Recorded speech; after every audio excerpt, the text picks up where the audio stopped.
Hello, friends, and welcome to another video. Today, we're going to be talking about Safiya Nygaard. She's a super famous YouTuber with nearly 10 million subscribers. She doesn't need any advice from me. I actually love her channel and her content. Today, we're going to be doing a review of her channel and just talking about what works and what works so well. She's literally, to me, a pristine example of how to do YouTube vlog content correctly. And what I love about her content is it's not as challenging to produce as some of the other channels that we've looked at. It's actually one of the easier channels to actually... You could do this. You could make content like Safiya Nygaard. Now, she's added a lot more graphics and animations lately because she has the budget to do that. But when she started and what got her popular were her very real, down-to-earth videos that didn't have a ton of animation. We're going to be checking out her channel. I'm going to be opening a screen share, and I'm going to be reacting live to mainly her thumbnails and titles. We will talk about a few other concepts as they come up, but we're largely going to be focused on thumbnails and titles because I believe that click-through rate is the secret to YouTube. What is click-through rate? It's title, thumbnail, topic, first 8 seconds, or intros. That's title, thumbnail, topic, intros.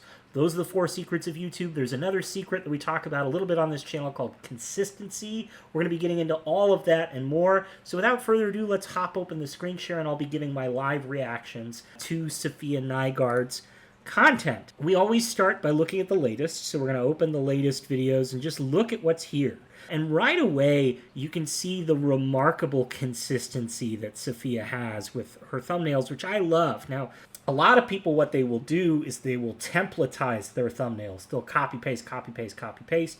Safiya does a little bit of that. You get the sense that some of these are pre-shot. She has like a list of like 15 poses that she reuses over and over again.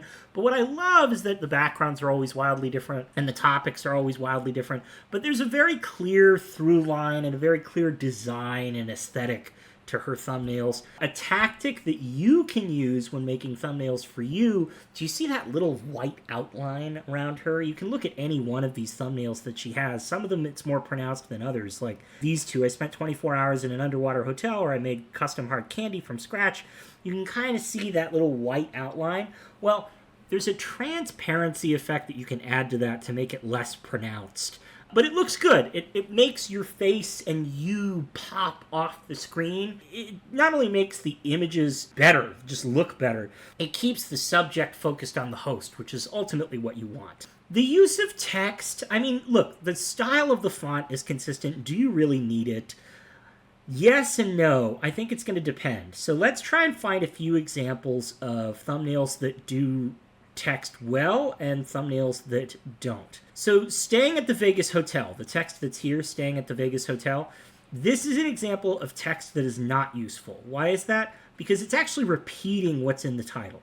So staying at the Vegas hotel, and then I stayed at every hotel on the Vegas Strip, these things aren't complementing each other. Whatever text you put in your thumbnail, you want to make sure you're maximizing the value that you're getting out of every bit of text you use, because we don't want text to overload the thumbnail. And I will say, Safiya does that really well. She always puts her text at the very bottom of the thumbnail. It's kind of small deliberately so that your eyes focus on the image, your eyes focus on her, and that's really what you want. So first off, the fact that she uses text, I'm mostly okay with, and where she places it, she makes sure that it doesn't overload the image or override the image, and I love that. However, something that she could do a better job of doing is making sure that her title is not redundant to the text that she's using. So what are examples where she uses text correctly? Let's take a look at those. Our ancient street cat passed away, Krusty the cat. This is great, because I know the cat's name, I learned about the cat. By the way, when you share the name of your cat, it makes you want to love the cat more, it personifies it more. So the fact that they said our ancient street cat passed away sounds very impersonal, but putting Krusty the cat in the thumbnail, along with her holding it with a cute little photo, all of that adds to the intrigue of the thumbnail and makes that cat a lot more lovable. I ran a boba tea shop for a day, boba shop takeover. These are complementary things, right? Because Nowhere in the title does it actually say the keyword boba shop, so now I get the keyword boba shop in the thumbnail, and boba shop takeover actually tells me what the video is about, and it's complimentary. It adds value, right? They're not saying the exact same thing, they're saying similar things, and there's a lot of value to be added there. I tried a custom lipstick printer, match any color. There's magic there, right? Both of these things are adding value. So that's text on thumbnails. She doesn't overload her use of text on thumbnails. She's not being redundant for the most part. Some of these are a little redundant, so her use of text in thumbnails could probably be better. But the most important thing is that her face is front and center, which makes images super clickable. I don't know if you guys know this, but having faces in the thumbnails, like front and center, like really close up on the face, can really improve click-through rates, as well as big eyes, making eyes slightly larger. There's one thing that she doesn't do that I see a lot of other YouTubers do, and that's an open mouth. And I know that sounds ridiculous, but open mouths allow for a lot more expression and intrigue, and it adds dynamism. I don't know what it is, but having a face hole, for whatever reason, is like, people want to click on that. And something that we see on all of her thumbnails is that her mouth is closed, which I think limits her ability to be expressive. But what I like about it is that it's really consistent for her. She has a specific tone and consistency that she's fully committed to and not going to deviate from. And basically being consistent, like having this consistent expression in all of her thumbnails that isn't over the top, that doesn't want to clickbait you, that it feels a little more real, even though it may not be fully optimized for click-through rate. And then we also talked about, having the face pop off, that little outline. I really highly recommend that. Don't go for a natural look. Do the little outline that pops. It often has a huge impact, even if it's slight. Her thumbnails are just really rich. They're super dense. There's always a lot going on in the background. There's always a lot of color in the background of her thumbnails, so there's good contrast there. She's figured out how to make her face pop and come into the foreground while keeping her backgrounds really bright and interesting. So there's just so much that's going right for her. And then this is a rule that I've talked about in a few of my other videos, and I always say it's not going to come up, but then it always does, is consistency, the value of consistency. This is something that brands are really bad at, that YouTubers are really good at, because obviously it's all her, it's all Safiya. So you have built-in consistency just having that single host, but I'm going to show you how consistent her channel is. We're going to open up 3 or 4 of her videos right now, and I'm going to play the intros for you. I'm opening these up totally at random because I want to show you how consistent she is. It's fucking crazy. So let's just watch the first few seconds of each of these, and I can show you the power of consistency. This is one of the reasons why she's so successful.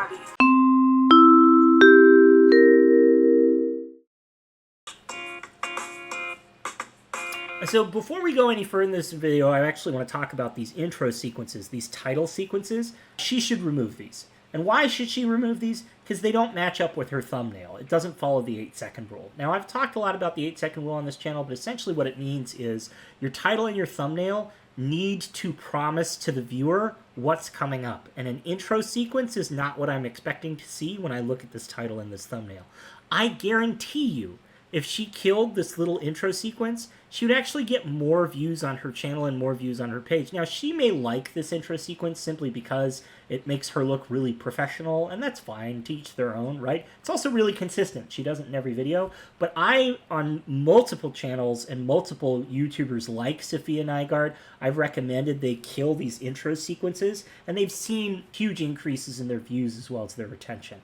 So let's play this through. Normally, just know that if you're trying to start your own channel, I would not do an intro sequence like this. I would kill it every time. Hello, friends, and welcome to another video. That's all you need to see, because guess what's going to happen next?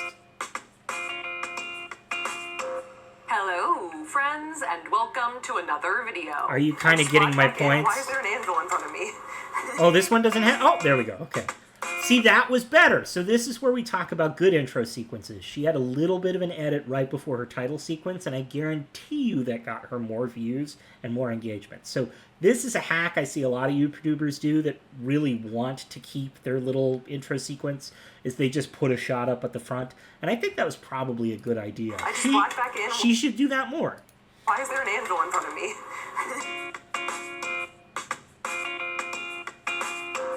Hello, friends, and welcome to another video. This is like an Orbit commercial. Dirty scalp? Clean it up with this stuff. Hilarious. Hello, friends, and welcome to another video. So you get the point. I don't need to play any more videos.